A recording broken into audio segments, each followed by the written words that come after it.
All right, so we have here, yes, the big K, the thing I complained about a couple months ago, and the cover art for this Citizen Kane Criterion collection, which you can't see very well, but this is labeled number 1104.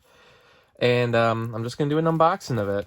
Of course, I'm sure some people have already heard details about this release. This is the 4K release of the film.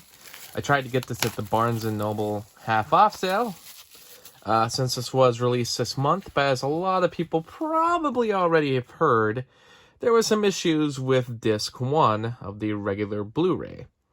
Nothing wrong with the 4K Blu-ray, but the regular Blu-ray had an issue with the contrast as you would be watching the film. I have to say, too, about this K, I originally did complain about it. I still think it's a bit silly, almost too simplistic, but having it in my hands now, I think it's a little better. But I still don't know if I would have really gone for this, this type of cover art for what's considered one of the greatest movies of all time. I mean, I get the premise of this cover art, but I still don't think it's the best that they could have done.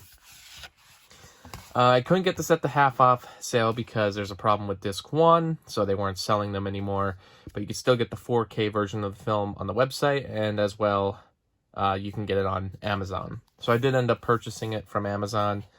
I am kind of getting an idea now of what they're doing as you open the film. Kane. That's pretty cool, actually.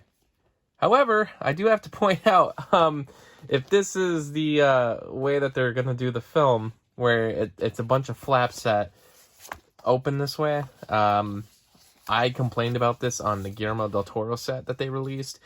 So they did the same thing here, and not a fan of it. So, not a fan of that kind of packaging, but what are you going to do? So, there you go, Kane, Kane. That's why they must have started with... There's that snow globe. Very famous snow globe shot of the film. And,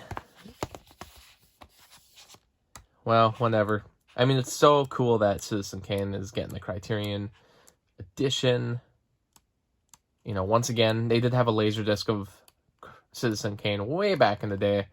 But it's super cool that they did this Blu-ray release for Citizen Kane. I didn't think that this was going to happen at this point. I actually do own, I can grab it pretty quickly. I do own the 75th or 70th anniversary set of Citizen Kane. This would actually be considered an 80th anniversary set.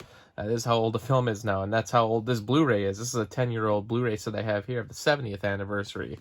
The kind of neat thing about holding on to this is that it does still contain some other...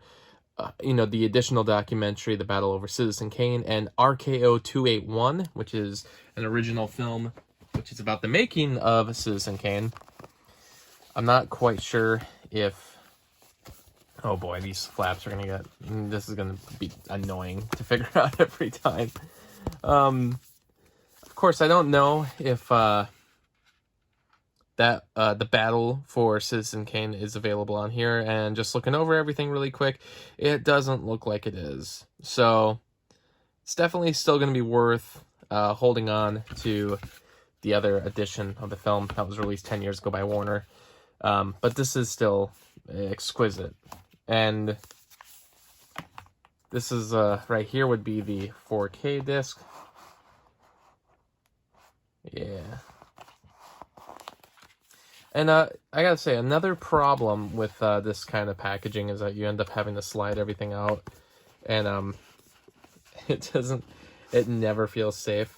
Here is the problematic disc 1, so I'll just have to take that out for a moment.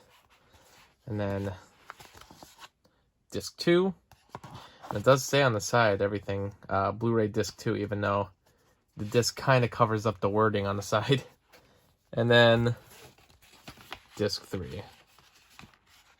Whoa, and then it's getting lost in there.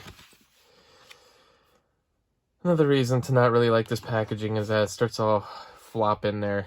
And then you have to rip the case apart just to get to the discs.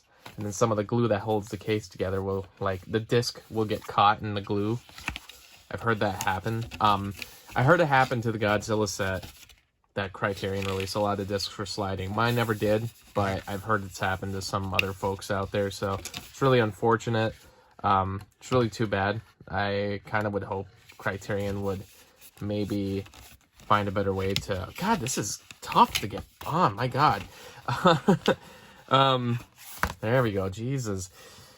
I would think Criterion would do a little better job about, you know, stuff like that. Getting, you know, changing the way they do their cases after so many instances like that happened in the past. Like with the Godzilla set. Discs sliding in the cardboard pieces that keep the case together.